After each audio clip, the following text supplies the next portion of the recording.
Hey y'all. Looks like we'll do most of these, and then by the time I get to the Iraq and Casamia loads and some of the Marley family things and stuff like that, we'll get to those on Friday. I'm gonna try to ease up. I'm gonna try to just after tomorrow. I'm gonna try. We'll try to ease up and get a lot more stuff done in here because maybe I won't have a thunderstorm come through. Get some more work done. I won't have to be messing with this. And if I just follow the weather and do what I'm told, obey the little voices in my head. Because basically what's happening is I think you guys are getting a lot of you are getting a better conceptuality of how the sword works and how he works. And as you can see, it's a lot of times with a lot of the stuff when it comes up, anybody who's really comprehending and has good intellectual organizational math skills are like, this is like shooting ducks in a barrel, and it really is. And it's been this way for about 3 years, and that's why I haven't been able to understand a lot of things with my family and the way other people react. Just like,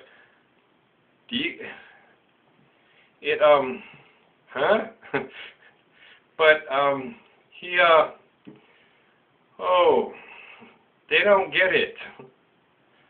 It's okay.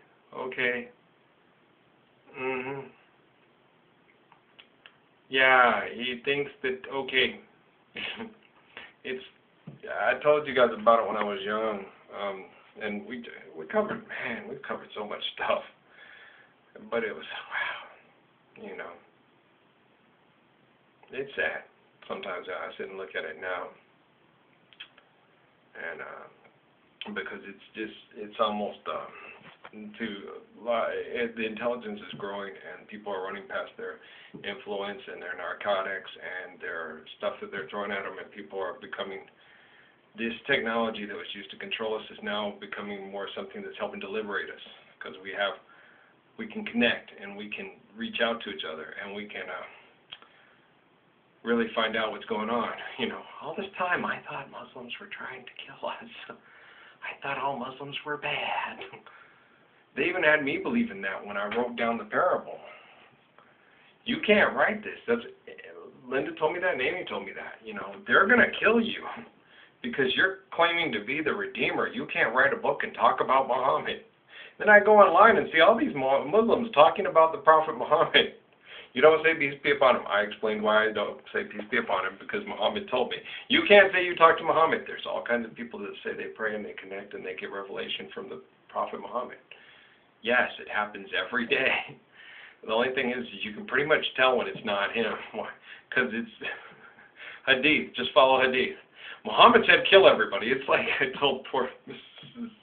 Martinez down the road. I told her, I said, and she was like, I like Oral Roberts. I said, I'm not too fond of him. He's a liar. No, you can't say that. Don't say that about Oral Roberts. He's a man of God. I'm like, he's a liar. Why? He said, she didn't know this. I said, the man got on TV and said that Jesus said to talk to him and said that Jesus was going to kill him if he did not raise $1 million.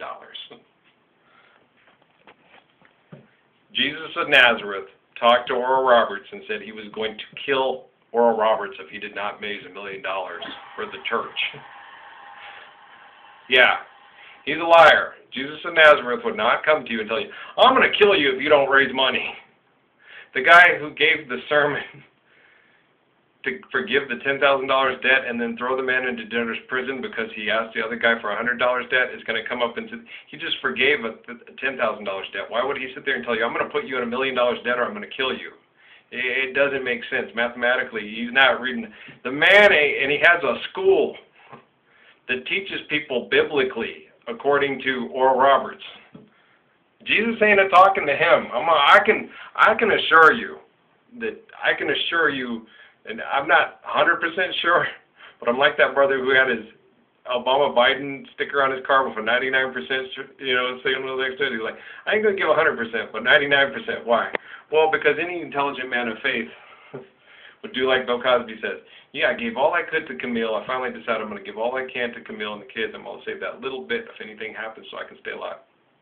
And he did. And he does.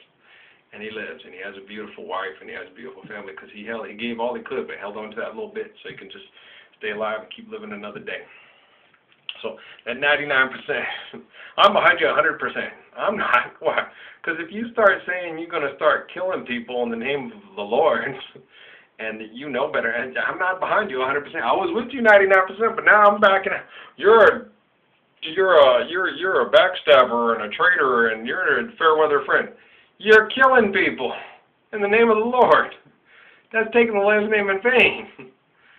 I'm not going to back you. As a matter of fact, I'm going to try to stop you.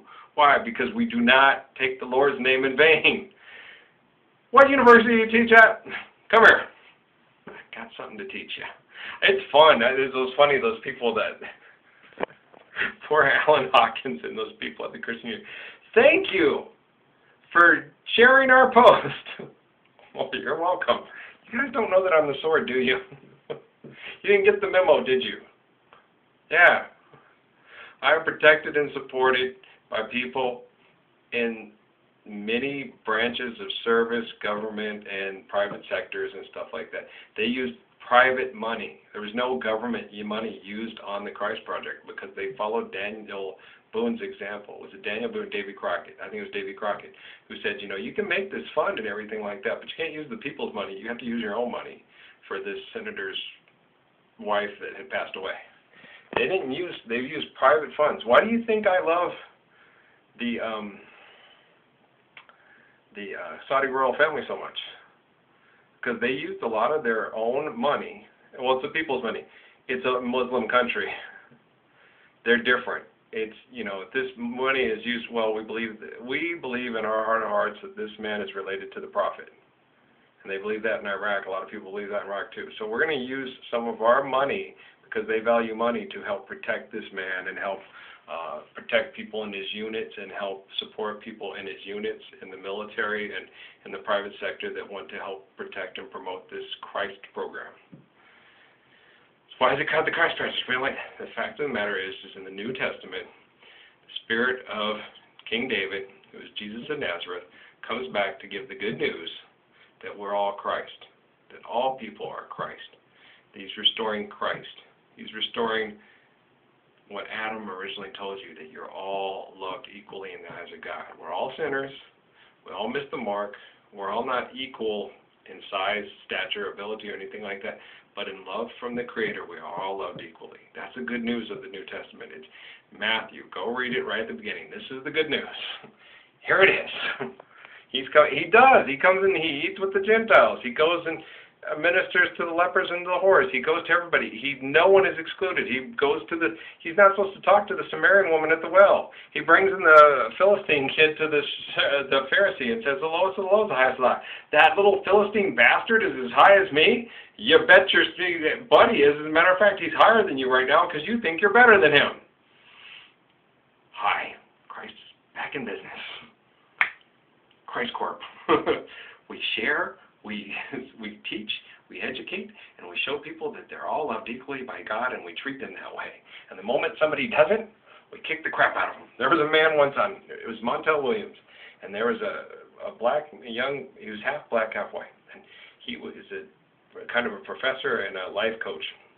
There was a man from a white supremacist group, and he sat there and he explained to him the quick mathematics of it real quick. He said, unfortunately, what's going on right now here, brother, I didn't remember the guy's name. I sound very fortunate because he was a beautiful man. He said, what's going on right now here, brother, is the moment you think you are better than me is the moment that you are automatically below me. I can't change the math equations of it all. I see us as equals, but you see yourself as better than me, which makes you less than me. I cannot change that.